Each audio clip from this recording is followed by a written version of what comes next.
Good morning, everyone. Thank you all for coming today. This is the Portland Public Schools' 5th annual Expo, STEM Expo, here at USM. I want to thank everybody at USM, the brass that allows us to come back every year, use this facility, but all of you who are here from USM, because this is a wonderful opportunity for USM and the Portland Public Schools to collaborate, to show our students how exciting the post-secondary opportunities are here right at USM, and to inspire them in the STEM field. So very appreciative for the partnership with USM. And then I want to specifically mention, too, our partnership with Envirologics. This would never happen this year or any of the past years without the financial and manpower support of everyone at Envirologics. So thank you. Again, this makes a difference in the futures for all of us. We need young people going into this field, and they will be inspired here. I'd also like to thank all of my colleagues in the Portland Public Schools, the students that are here already because they're going to be working, and all of my colleagues in classrooms. You are the ones that make this happen. You are inspiring our students around all aspects of STEM. The future is bright because of the work that you do. So I thank you all for being here, all walks of life, all careers that are possible. And I'd like to turn this over now, though, to, who's it going to go next to Bill, to come up and also bring all of you the welcome. And again, to thank you for creating this amazing opportunity for all of our students.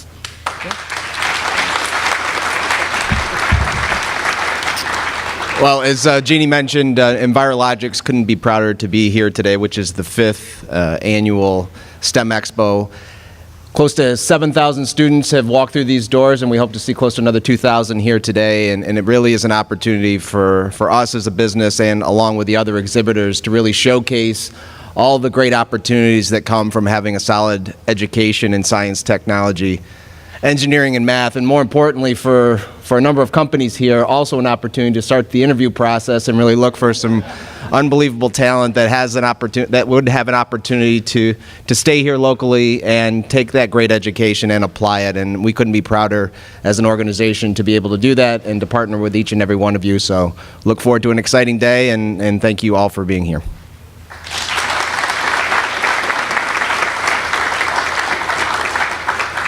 I believe next is USM opportunity. If Dean would come up and join us representing USM.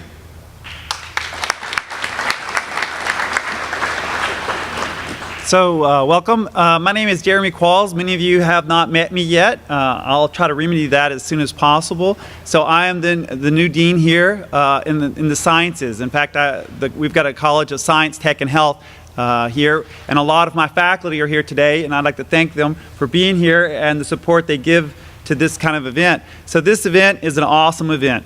It's something that we should be proud of, and it really sets up the stage for pathways for the future. As Maine is looking at workforce shortage, and also the nation is looking at a shortage in all things technical and sciencey, and what I say is cool. And so we're short in those areas, and so this is a great segue into the future. And so I applaud everyone that's here, and then I strongly support you, USM strongly supports you, and then I look forward to doing this again next year, and then having as many people that we can join our party. All right, thank you.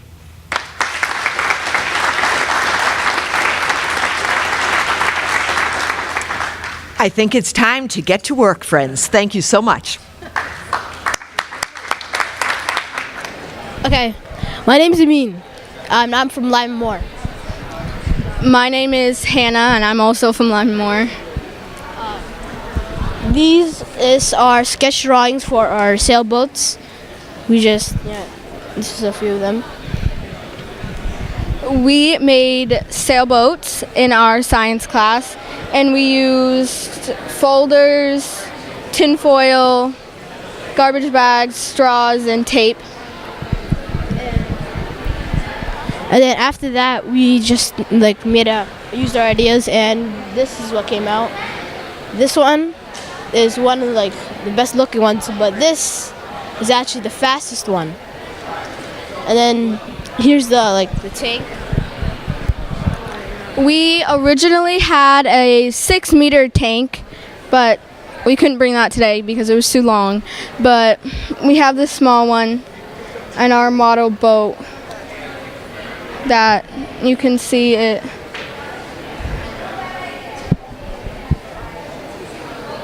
It sails down the...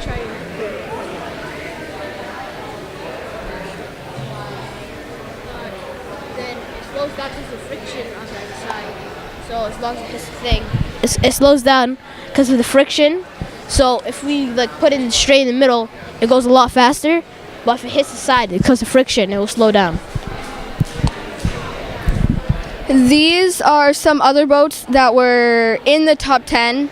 This one took 13 seconds, and this one took 12. This one overall was 9.8 seconds. This one overall was the 9.86 seconds, which was the fastest boat out of 80. So, put this down there. And this is another one, which is top 10. It was like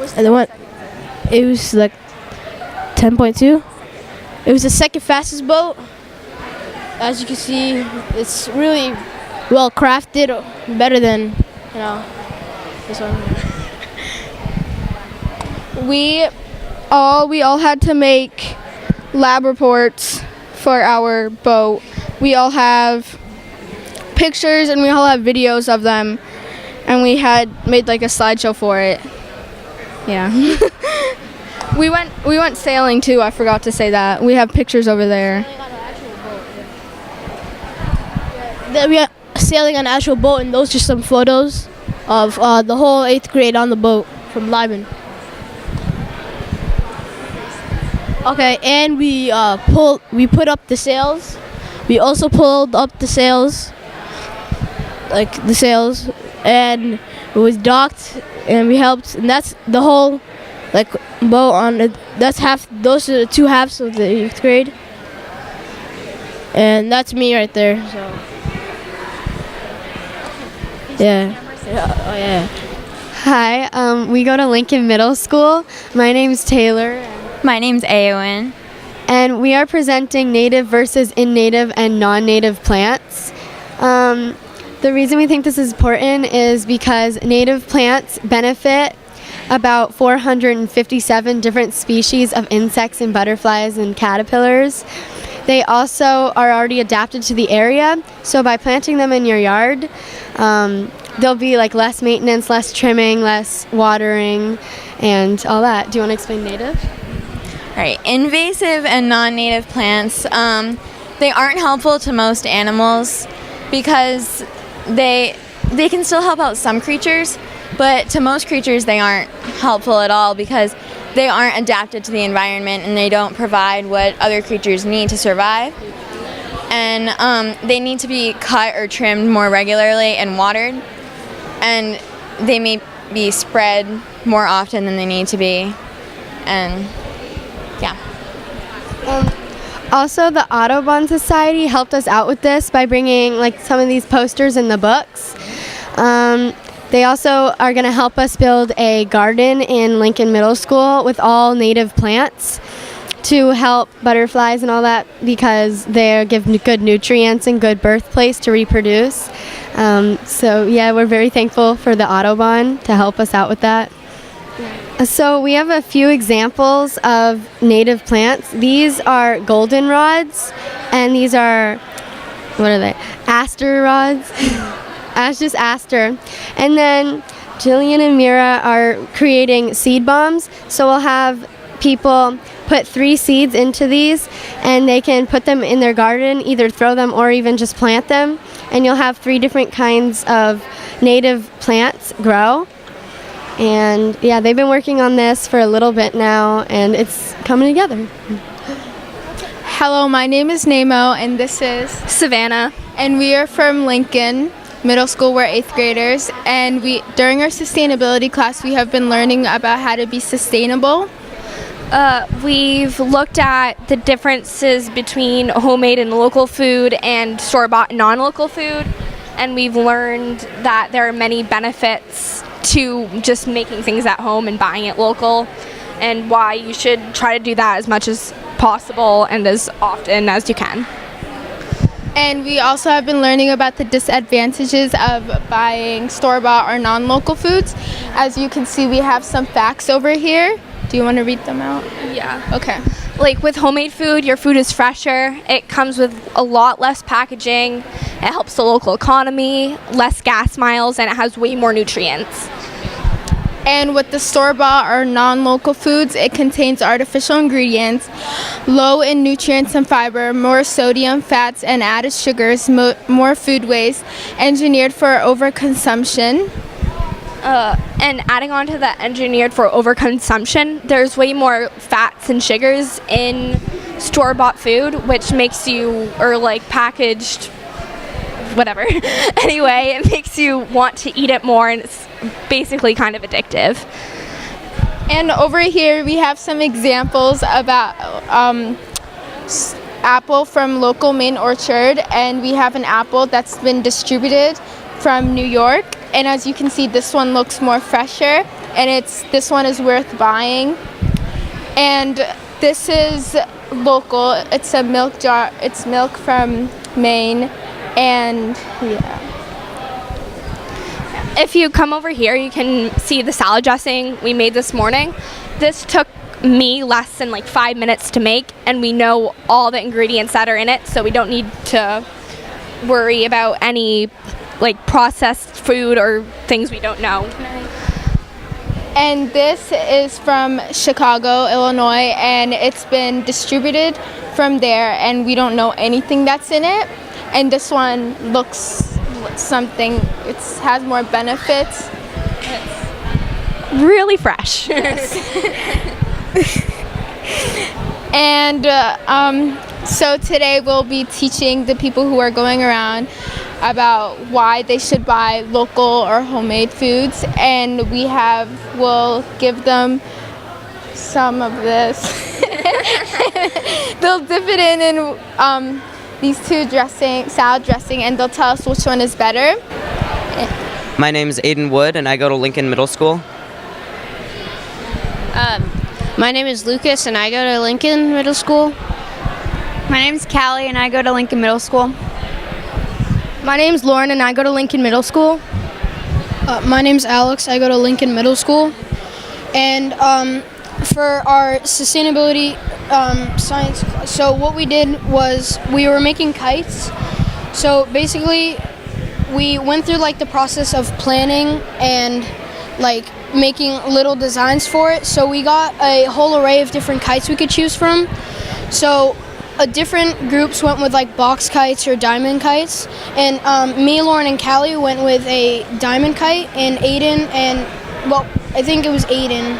You started off with the box kite, right? And so they did the box kite, and we made different plans. So we started off with a plan, and we decided which kite we wanted to work on, and then we started making little ones like this. So Callie, if you want to show them the dowels, like we started off with like dowels, and then like different materials of what we could use to make the kites out of. And basically we just kept testing and like trying to see which ones worked best. And we kept making different changes to everything and like moving them all around. So if you want to explain more about like the measurements and stuff, Aiden, and how we decided what tails and stuff. We use tails to balance out the weight so that it would fly better. Because kites needed more drag so they could fly better. Lucas, you want to say more about that? Or? I guess some kites would be a little wobbly, so we would add these tails to make sure that they could balance and fly like steadily instead of flying all over the place, up and down, and so tail would produce drag, which would make sure that the kite wouldn't like just go too crazy, like. We also looked at the history of our kites, which is over here, and it was like about like where kites were from and how they like started off to be and stuff, and who used them. Like we have stuff about Benjamin Franklin on it, and then we also looked up like what they were used for, and we started off with our little kites and we drew designs for them. So here's our kite for the here's the diamond kite. And this is for the bigger one. Alex, do you want to get that? And so we had to do all of the like measurements on the sides of how big it's going to be and how big the angle is, and where the string is placed and how long our tail is going to be. So we have like all of that over here, and like here's like what they changed for like our kites, and like this is the box kite, this is the diamond kite, and there's just everyone's measurements are up here too. There were like different designs that may not have worked. Like our design, which is that one, it flew really, really well, but other designs kind of collapsed when they were flying and they didn't work as well, I guess. Hello, this is our offshore floating wind turbine project, where we built designs and prototypes for floating offshore wind turbines, because off the coast of Maine there is a lot of really strong winds, but also deep waters. So yeah, and here's Miles to talk about the designs. So here we got prototypes in our wind tunnel, and we're testing different like pitches, distance from the hub, like all the different like factors that play in to making them more efficient.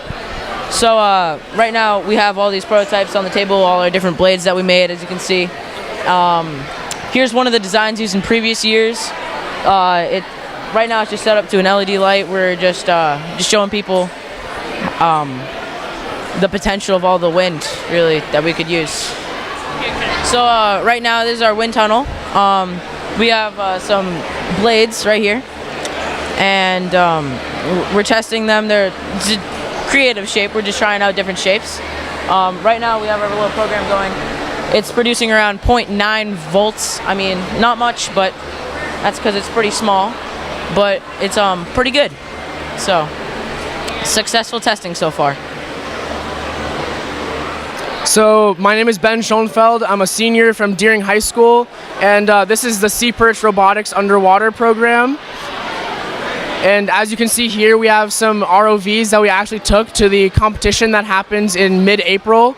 There are lots of different kinds of courses and obstacles that happen at the competition that the robots are designed to do. We have a model here in a tank that we're letting the students use here at the STEM Expo to try and show them the kinds of things that they can do in the STEM field during high school.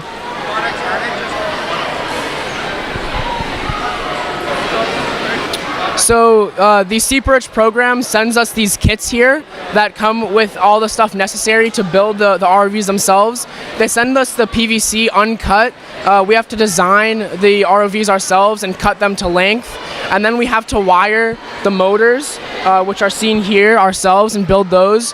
We waterproof the motors by using waterproof tape and then encasing them in wax in these cases. And then once those are built, we have to wire the control box and then attach that to a battery so that the motors have a power source and a way for us to control them. It takes a lot of practice to get really good with the ROVs themselves, and it takes a lot of trial and error to get the ROV working the way you want, but at the end of the process it's really rewarding. That was slower, but I think your line was kind of, you need to make your line really tight. Let's do two more trials. All right, ready? On your mark, get set, go. Ooh, the other one was 65, this was 1. Huh. Did it seem like it went faster? Let's try it again. Ready? Go. Messed up. Try it one more time. My thumb is messing up. Okay, ready?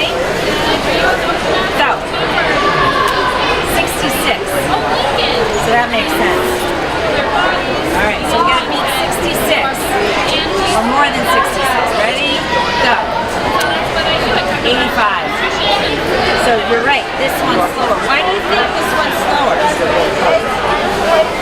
Doesn't weigh as much, yep. So looking at some of these words, friction, gravity, height, pulley, what do you think's helping? Yeah, what were you going to say about gravity? Well, actually, when I drop two different things of the same weight or different weight, they drop at the same speed. What do you think's pulling it down, the gravity? Like when you guys did the height, right? You told me you went faster, right? It was pulling it. The height is pulling it down fast, not necessarily the gravity. So that has to do with the height. But yes, gravity is pulling it to the ground, but it's the height that's actually pulling it down faster. And weight. Weight also will make it go faster on the zip line. Cool. See? We're here. We're here. We're on the zip line. You know, they can't ride a regular bicycle with just 2 wheels and sit enough on it to the bikes.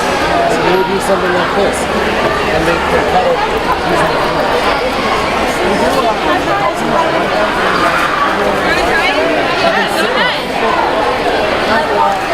Your feet go right up there,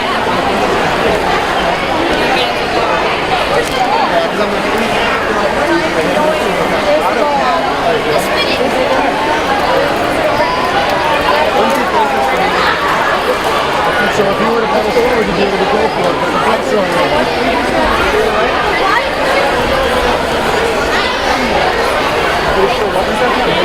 Three. I can't get it past that first line.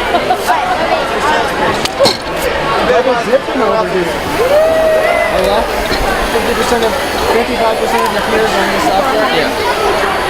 Well, like we're saying, like for smart connected products, like other companies are doing this.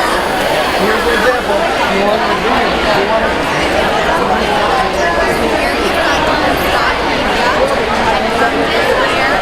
Why don't we just do this for fun? Some art. Okay? So I'm going to take this one and I'm going to put hearts right by your name. And then I'm going to make this one a little bit bigger. Okay? And then what we're going to do is we're going to save this piece of content with your name on it. And then we'll be able to watch this. Preview here. So we can see, oh, this is our slide. We'll go back into our calendar. And then we're going to make that live. That's so. And then it tells us that it's going to be on display. Lines and then it'll become like a circle. Where is it? I don't know. It's right there.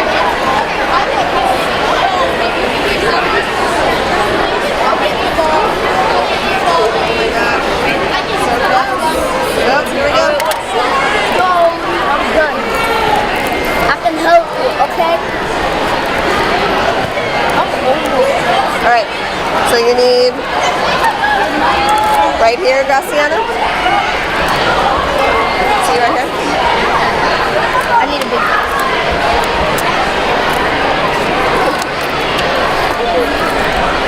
Do it with weights or with the wheel? We'll start you off. Weights. You take a step away. Okay. Get it? All right. Let's let them do it with the weights first. Now stand on it and just hold them out really wide. Guys, give them some room because they're gonna hold them out super wide. Ready? I'll spin you. Okay. Go forward and really close. You can control your speed, can't you? All right. You guys want to do it good now? You can control yourself.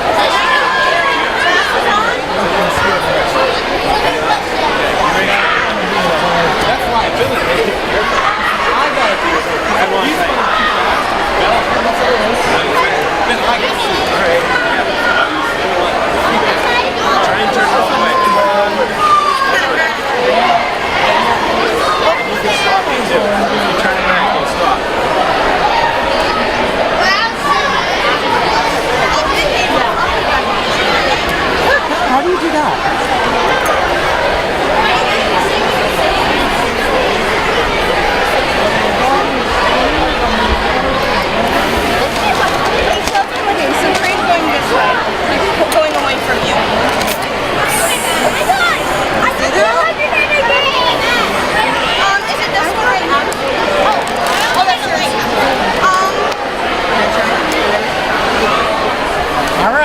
You do the rest.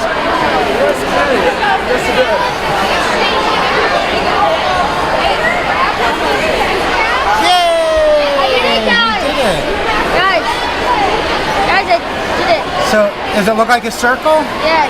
We call that a circuit. It's just like when you're at home, when you turn on your lights, it creates a circuit. So it's a closed wire.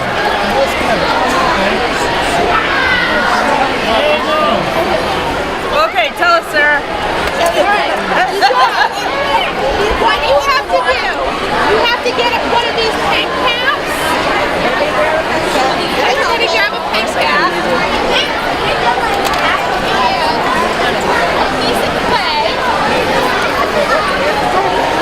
So warm. There you go.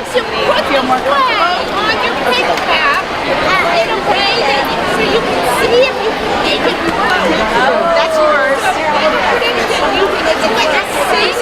You want me to hold it for you?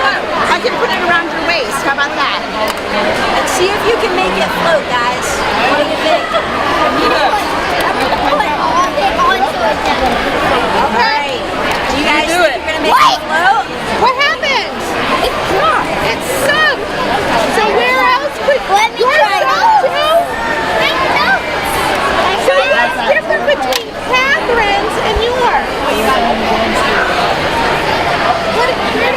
Where did you put the clay? Can I try it in there? Put it in there. So maybe you want to try that? Let me try this. What? Let me try. No. Okay, let's keep trying. Keep trying. Can any one of you explain me what density is? What? How it's Can any one of you explain me what density is? Yeah.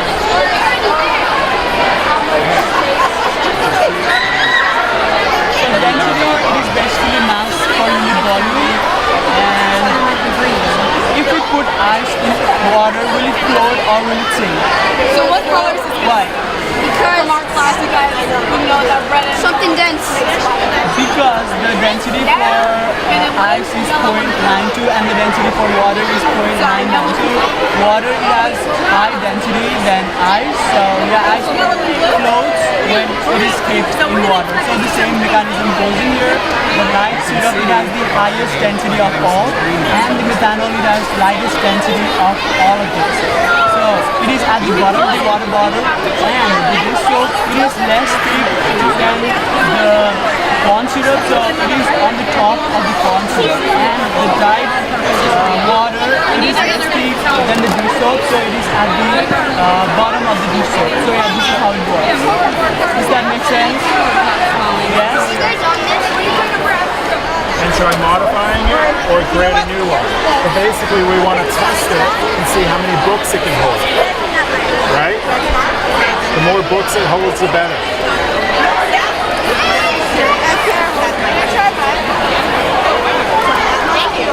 Oh wow, big gumdrops on that one.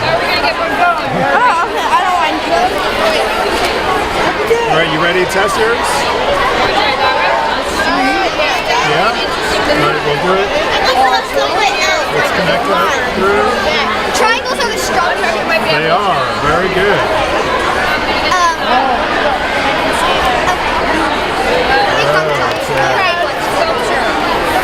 So here we go. You ready? One book. Oh, you can see it starting to fail over there. Oh, and there it goes. You can see it warped around like that. You see that? Yours is two of them together. Or is it one? It's one. All right. You want to try that?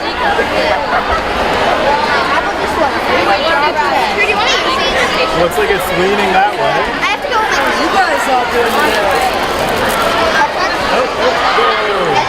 So it crushed down there. You see that? It's called the tree of life. We call it a leaf. You see how it looks just like a tree or a leaf? It's a great call. So You guys have any questions or anything? You hear everything around you right So this would be a lot of your balance and movement. Do you think about your balance and movement at all? Do you think about kind of like what you're doing when you do it? This takes care of a lot of it. It's called your cerebellum, and this leads down into your pons and medulla, and then down your brainstem cut off. This is a fake plastic brain. It kind of looks like ours. Cool, huh? This is a real sheep brain. Okay? Do you see some similarities? So that's cerebellum. That's this thing right here. So you piece it back together. See how they look very similar? But in the sheep, because they have 4 legs, it goes straight back. For us, since we have 2 legs, it goes straight down. That's a sheep brain. So the orientation of spinal cord matters a lot for animals because it goes straight back. Yeah, so it runs down your spinal Cool, huh? cord. Why would it Do you have any questions? This way, ours goes. We're going to open this one. Alright, and then the last thing. So these are all the folds of your brain. So, why do you think it's squishy? Making this nice little dough in here, but if you take a look, it's not really that bubbly, is it?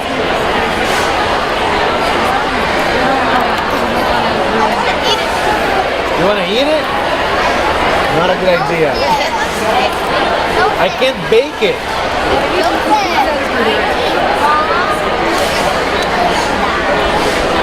See how it's kind of like, yeah.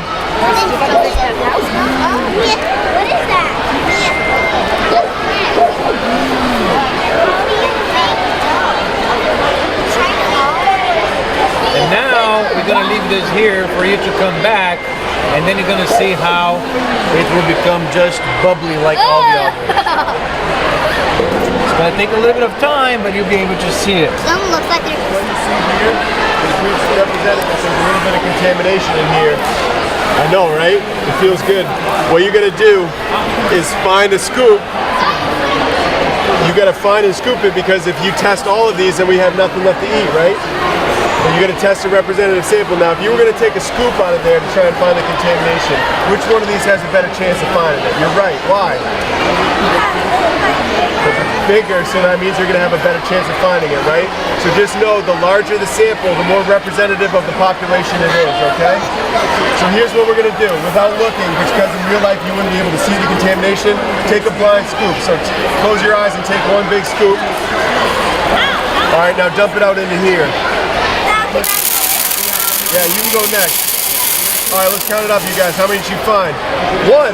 So what that would mean is if we ran a test on this right now, it would detect that contamination and we'd know, this is not healthy. We can't eat this. And we'd all be safe, right? So very good job. Here, I'll dump these back in. Who wants to do the next one?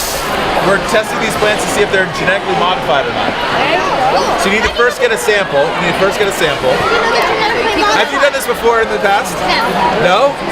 So you take the little bit of Yep, so you take a little leaf tissue punch. Yep, the next thing you do is you push the leaf tissue down to the bottom with this pestle. Have you ever heard of like a mortise and a pestle? Yeah.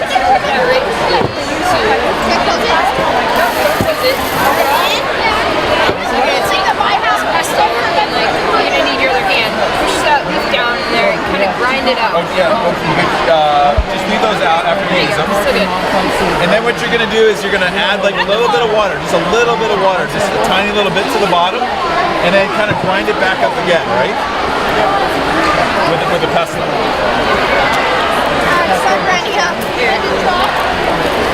What's that? Yeah, a couple drops of water. Yep. Here, let me. How many drops did you put in? You're gonna grind it Let me see how much. Yeah, A little bit more than that. Here's a drop. A little bit more. Here's a.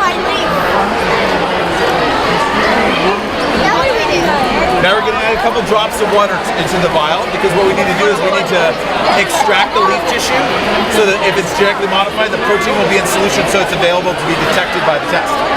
That's perfect. Take a pestle and grind it up maybe a little bit more.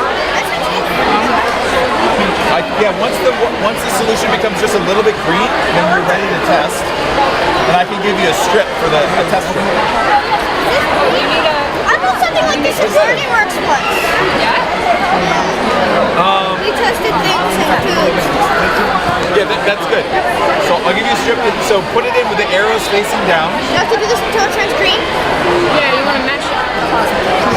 Yeah, you're gonna start to see the sample flowing up the strip. And if it's, and you can just put it in and just kind of let it go.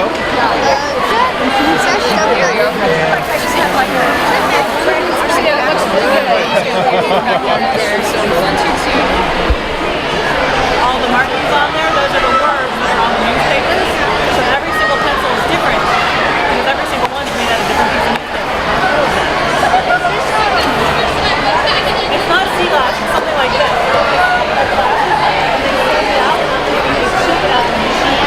And then they set this off, and they can melt that down. They can make a new frisbee, a new bottle, even make thread and make a new T-shirt. How cool is that? T-shirt. So what do you think this guy's made out of? What does it look like? Glass. Yeah, you got it. So they break the glass, and they put it in the countertop, and you shine it really nicely, and you can make a bathroom or a kitchen countertop. What do you think about this one? Yeah, so this guy is made out of aluminum. So this one's squishy, right? Is this squishy? Try it. Yeah, I love that. So why? You got it. So they do a lot of them to make sure it's really sturdy. So we can make really cool new things that we recycle. This is made out of plastic, so it's actually 50% PET. PET is number one plastic, so it's like this kind. See number one? So they take the plastic, they melt it down after they clean it and make a new string, and then they put it on a machine that it makes it sews the clothing, just like your clothing and my clothing is sewed with regular cotton or wool. Yeah, I agree. And then this guy is made out of lawn detergent bottles. Isn't that neat? What's up? Oh!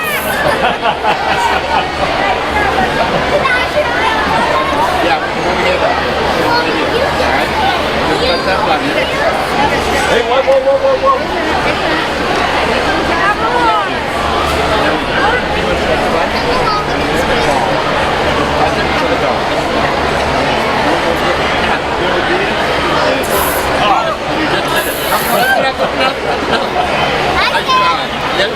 Hang on. We're gonna wait till he's ready. Now you can get shot if you want. Just go watch your eyes. Ready? All right. Here we go. All right. Gotcha. Ah, there it is. Okay, that's good. No.